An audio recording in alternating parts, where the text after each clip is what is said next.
Hello, I'm your 14th District State Representative, Gloria Mendoza. The opening day of legislative session should set a constructive tone. It should be a moment to acknowledge our challenges, honestly, extend a hand across the aisle, and commit to working together in unity for the people we serve. Unfortunately, that's not what the Washingtonians witnessed in the Democratic House Speaker's opening address to the 2026 legislature on January 12th. Instead of unity, the speech focused on blame. Instead of accountability, it leaned heavily on finger pointing, directed almost entirely on the federal government for Washington's ongoing affordability crisis. Governor Ferguson's State of the State speech also did the same. That framing isn't just inaccurate, it's deeply concerning. For nearly 3 decades, Washington has been under one-party Democratic control.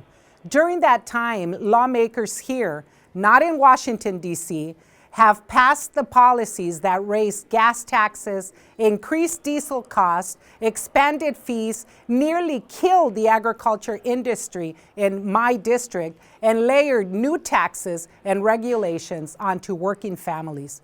Just last year, Democrats approved the largest tax increase in state history. Those decisions were made in Olympia, and families across our state are feeling the consequences. Do not be deceived.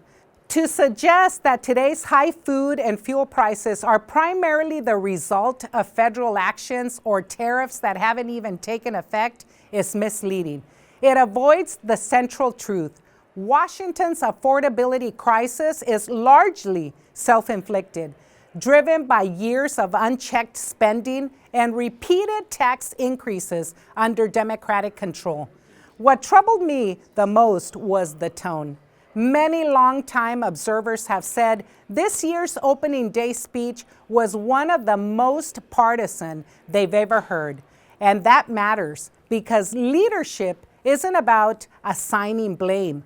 Leadership is about taking responsibility, acknowledging when policies have failed, and committing to change course. When state leaders tell the public that Washington's problems come entirely from outside our borders, they're also telling people that state government is powerless to fix them. That is simply not true.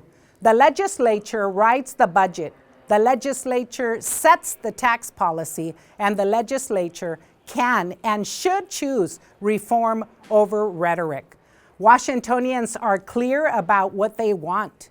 A recent survey I conducted shows that a strong majority believe higher taxes are making our state less affordable to live, work, and raise a family. Ignoring the reality while laying the groundwork for even more tax increases is not honest governance. It frankly is bad leadership. We can do better. We must do better. If the majority party continues to refuse accountability, continues to blame others for the consequences of its own decisions, and continues to silence dissent with applauses instead of answers, our affordability crisis will only deepen. I came to Olympia to solve problems, not to deflect responsibility. That starts with telling the truth to the people we serve, and with demonstrating leadership that unites our state rather than divides it. Washington deserves better, and I'm committed to fighting for the families of the 14th District and for a more affordable, more accountable future for all of us. Thank you for watching. Please contact my office with your comments. I'm State Representative Gloria Mendoza.